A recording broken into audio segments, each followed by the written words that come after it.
Earlier today, we spoke to Malik Diouf. Now it's time to talk to the NU Bulldogs head coach. Going all out on this story is none other. Nasa San Francisco. Jeff Napa is joining us via Zoom. Kamusta dyan sa San Francisco, Coach Jeff? Okay naman. Good evening. Good morning dito.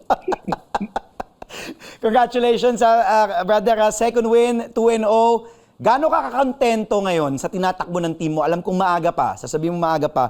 Pero sabi ko nga, tinalo nyo Ateneo 77-64 first game. Second game, you beat FEU. Humabol ang FEU, pero 2-0. Paano mo igigrado? Kung bibigyan mo ng grado yung koponan mo ngayon so far, anong bibigay mo? Actually, nasa below average ng 30% pa rin kami kasi yun nga, kaninang game, masyadong subpar yung naging performance talaga nila. So, hopefully, makakatch up ulit kami. Well, brother, yung laban nyo kanina sa FEU, tinitingnan ko nga, lamang kayo ng first two quarters, and then FEU had a good third quarter, 21-14. Anong nangyari doon, Coach Jeff? Dahil sabi ko nga, ganda nung panimula, pero FEU went back in this game. Although, actually, nung start pa lang, medyo masama na talaga yung performance ng mga bata. Masyadong mababa yung energy. So, that's why I keep reminding them na, yun nga, we need to push ourselves talaga para makuha namin talaga yung tamang timing namin. Kaya, so, given naman yung FPU talaga na no matter what happened, talagang magre-recover yun Walang pakialam yung kumbaga. So, lucky lang talaga yung compose ng mga players up to the last, kahit na dumidikit yung FEU, nagibabaw.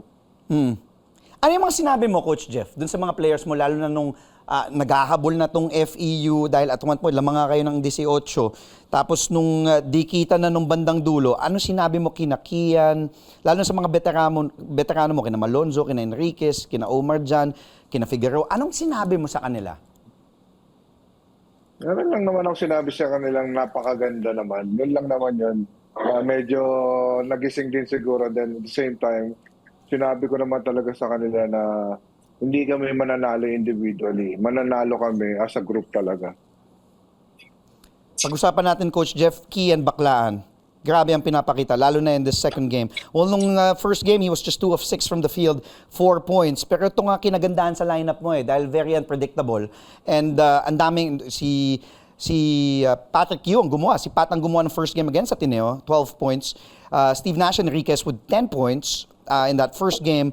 Padrones had 9. Manansala had 8.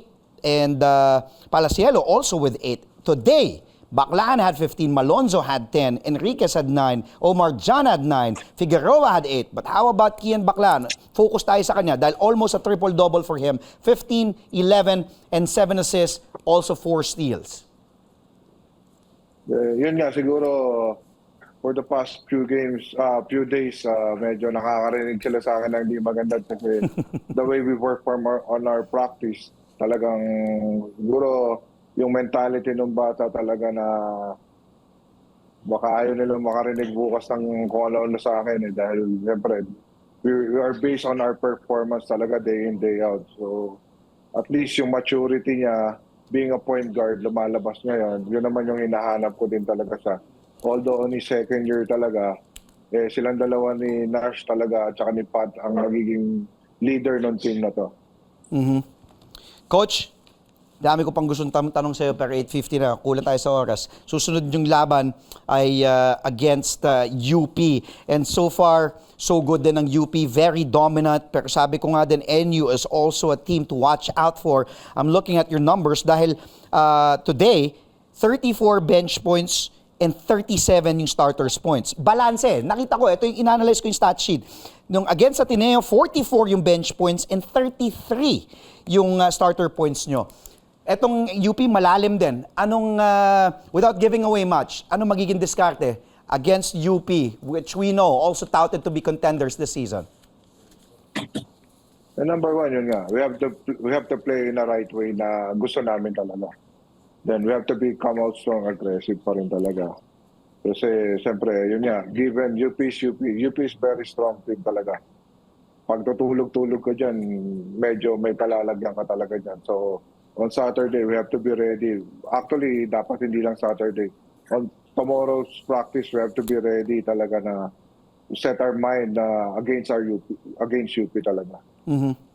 Coach Jeff, maraming salamat ulit sa oras mo. Good luck. Manunod ako niyan. Araneta, malapit lang. UP, NU. Thank you, brother. Ingat ka dyan sa San Thank you, Francisco. Have a safe flight. Thank you. See you. Kita tayo ulit. Thank you, Coach. Congratulations.